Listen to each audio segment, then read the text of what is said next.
సరేలే నా బతికిలుగా అయిపోయింది కదా, తెలిసి చేసుకున్న పాపానికి ఎంతో అనుభవించినా అని చెప్పేసి నరకమంతా అలాగే అనుభవించుకున్నాను మేడం నేను. అనిపించిన తర్వాత ఇంకా ఆయనతో అనుమానం కట్టాడు కదా ఆయన. మళ్ళీ నేను షాప్ ఉంది, సీడీ షాప్ పెట్టాడు మా ఆయన. నా పెళ్ళైనాక ఒక 6 సంవత్సరాలు అయిపోయింది. అప్పుడు సీడీ షాప్ పెట్టాడు మేడం. షాప్కు వెళ్ళేదాన్ని మేడం, నేను పనికి వెళ్ళిపోతే నేను షాప్లో కూర్చునేదాన్ని. పొద్దున్న 10-10:30 కల్లా ఇంట్లో పని చేసుకొని నేను షాప్కి వెళ్ళిపోయేదాన్ని. సాయంత్రం ఇంకా ఆయన 8 గంటలకు వచ్చినా 9 గంటలకు వచ్చినా సరే అప్పటిదాకా కూర్చోవాలి. కూర్చున్నాక ఆయన వచ్చినాక నేను ఇంటికి వెళ్ళాలి. ఒక రోజు ఆయన రాలేదనుకో 10 వరకు షాప్లో ఉండి షాప్ బంద్ చేసుకొని వచ్చి ఇంటికి రావాలి. ఇక ఫైనాన్సులు అవి ఇవి ఉండేవి. ఇక ఫైనాన్సులు గట్టి ఒక 150 మిగిలితే తెచ్చుకొని సంసారం చేసుకోవాలి, లేకపోతే ఆయన ఇచ్చేదాకా అలాగే చూసుకుంటూ కూర్చోవాలి.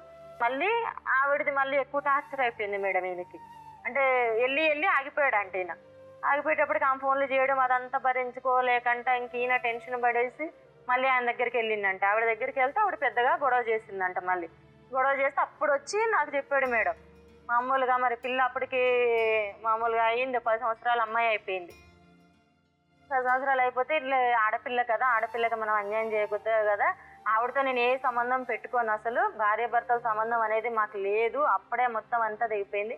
అదే పిల్ల నా పేరు మీద పుట్టింది కాబట్టి పిల్ల బాధ్యత ఒక్కటి నాకు ఉంది, నువ్వు ఒక్కదానికి నాకు ఒప్పుకో, నువ్వు ఇదొక్కటే నాకు సాయం చేయి, నువ్వు ఇంకా నేనేం అడగను, నీకు అన్యాయం చేయను, నేను నీ పిల్లలకి నీకు అన్యాయం చేయను, ఆవిడ దగ్గరికి నేను వెళ్ళను, అదే పిల్ల ఉంది కాబట్టి అప్పుడప్పుడు ఫోన్ మాట్లాడతా, ఎప్పుడోసారి వారంకోసారి వెళ్ళేసి వస్తాను అన్నాడు.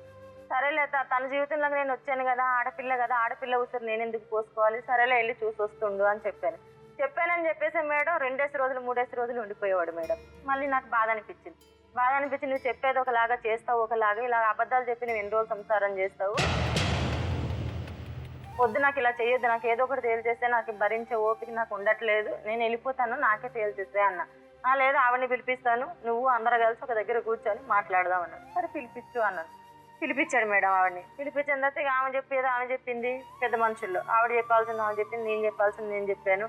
మామూలుగా నేనే తప్పులు చేస్తున్నట్టు తన దగ్గర చెప్పాడు, తను తప్పులు చేస్తున్నట్టు నా దగ్గర చెప్పాడు. ఇంకిద్దరం ఎదురయ్యాం కాబట్టి తెలిసింది ఈయన మోసం చేశాడు కదా.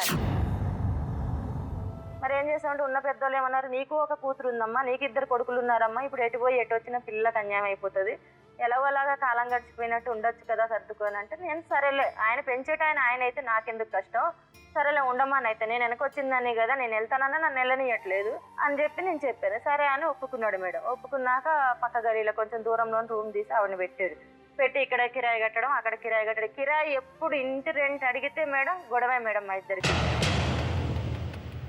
మళ్ళీ నా దగ్గరికి రాలేదు. మధ్యలో ఆవిడకి రూమ్ తీసి పెట్టిన తర్వాత వాళ్ళిద్దరి మధ్య ఏం జరిగిందో నాకు తెలియదు. నేను ఆవిడ దగ్గరికి వెళ్ళలేదు, ఆవిడ నా దగ్గరికి రాలేదు.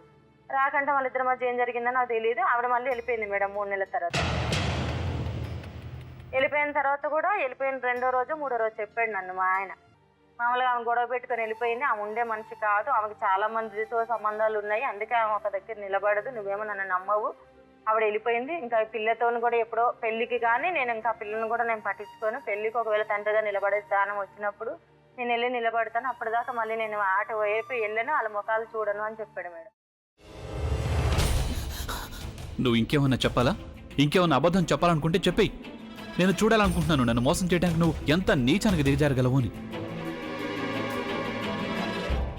ఎందుకు ఆలియా, ఎందుకు నువ్వు ఇలా చేసావు? నీకు తెలుసు కదా నానమ్మ తర్వాత నీ ఒక్కదానిని కదా నేను పూర్తిగా నమ్మేది. ఏమన్నావు నువ్వు? ఈ మధ్య అన్నిటినీ మర్చిపోతున్నావా? అది చాలు. వాటిలో ఉన్న శక్తి విషయాన్ని గ్రహించి మనకు వివరిస్తాయి.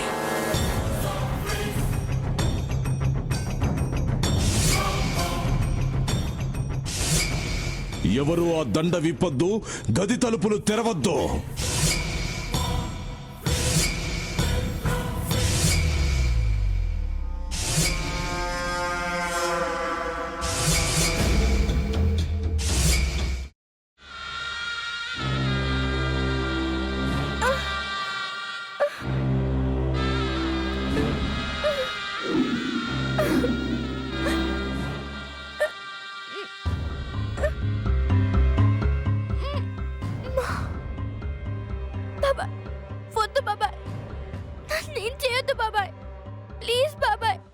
నీకు నిజం తెలిసినప్పుడే నా ఆలోచనలో నువ్వు చచ్చిపోయావు.